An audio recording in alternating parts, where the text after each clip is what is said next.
With great power comes great responsibility. This isn't just a tagline, it's the core of Spider-Man's identity. But what does it really mean to carry the weight of responsibility? And how does Spider-Man's journey reflect the psychology of moral growth?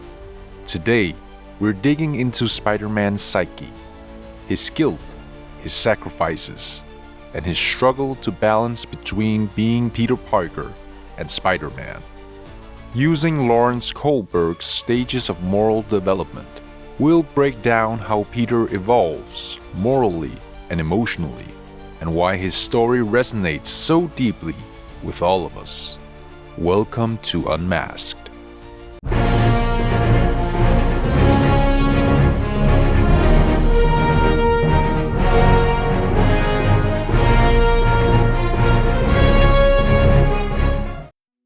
Before Peter Parker becomes Spider-Man, he's just a teenager, a little selfish, a little reckless, and totally relatable. When he gains his powers, his initial reaction is, well, very human. He uses them to make money in a wrestling match, caring only about himself and his immediate desires. This mindset fits into Kohlberg's first stage of moral development, preconventional morality. At this stage, people act based on self-interest or to avoid punishment. Peter letting the thief escape because it isn't his problem is a perfect example. He's thinking, why should I care about this? It doesn't affect me, but then the unthinkable happens.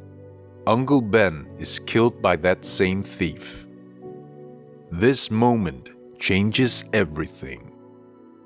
Peter's guilt becomes the catalyst for his transformation, and we see him begin to internalize the idea of moral responsibility.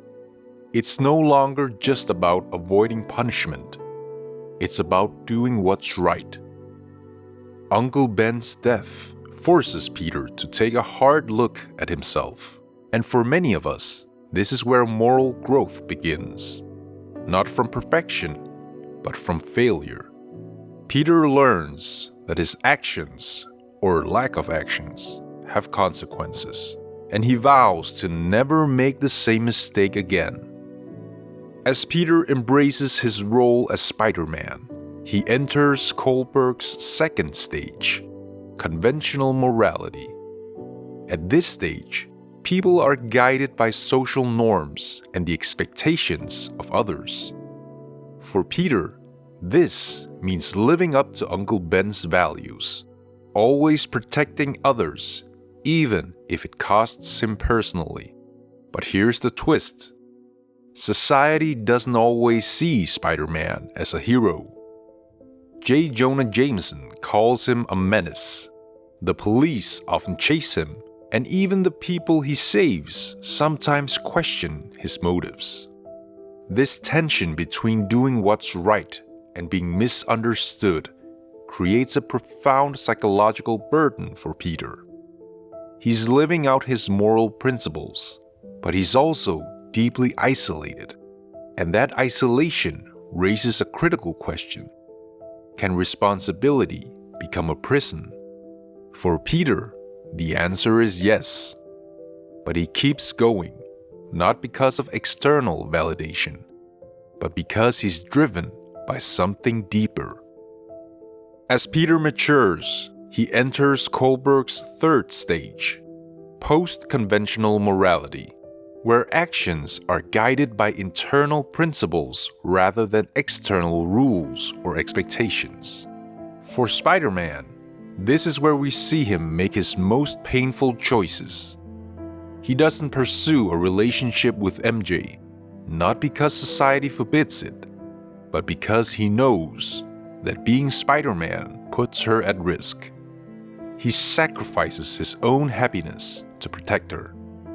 Psychologically, this reflects a concept called moral altruism, the idea of prioritizing others' well-being over your own, even at a great personal cost. For Peter, Being Spider-Man isn't about glory or recognition. It's about living by a higher standard of responsibility, even when no one's watching. This is what makes Spider-Man so compelling. His morality is not reactive, it's proactive. He doesn't just follow rules, he creates his own moral code based on compassion and responsibility. And that's why his struggles resonate so deeply with us. How often do we face decisions where doing the right thing means making a personal sacrifice? But let's not sugarcoat it. Responsibility is hard. And for Peter, the constant demands of being Spider-Man take a toll on his mental health. Psychologists often talk about the concept of role strain when someone is overwhelmed by competing responsibilities. Peter embodies this perfectly. He's a student, a nephew, a friend, and a hero. And these roles constantly clash. Should he study for a big test or stop a robbery? Should he spend time with Aunt May or chase down the latest villain? These impossible choices leave Peter torn between his personal needs and his duty to others. In Spider-Man 2, we see Peter walk away from his role as a hero, saying, "I'm just Peter Parker." This moment captures a psychological truth.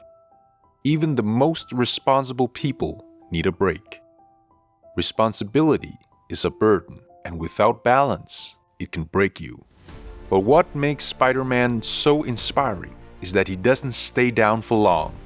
He finds his balance, not by rejecting responsibility, but by embracing it as part of who he is. So what can we learn from Spider-Man? First, moral growth isn't a straight line. Like Peter, we all start somewhere, and it's okay to make mistakes. Second, responsibility isn't just about doing what's expected.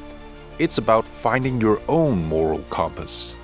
Peter teaches us that responsibility can be a burden, but it's also what gives life meaning. And finally, Spider-Man shows us that even heroes struggle. It's okay to feel overwhelmed. It's okay to need help. What matters is that we keep trying, just like Peter does. At the end of the day, Spider-Man isn't just a superhero. He's a mirror for all of us. He shows us that responsibility, moral growth, and balance are all part of the human experience. So the next time you're feeling the weight of responsibility, remember Peter Parker. He's proof that even when it feels like the world is on your shoulders, you can rise to the occasion.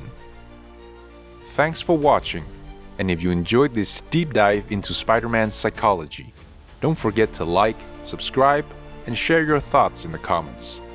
Until next time, remember, with great power comes great responsibility.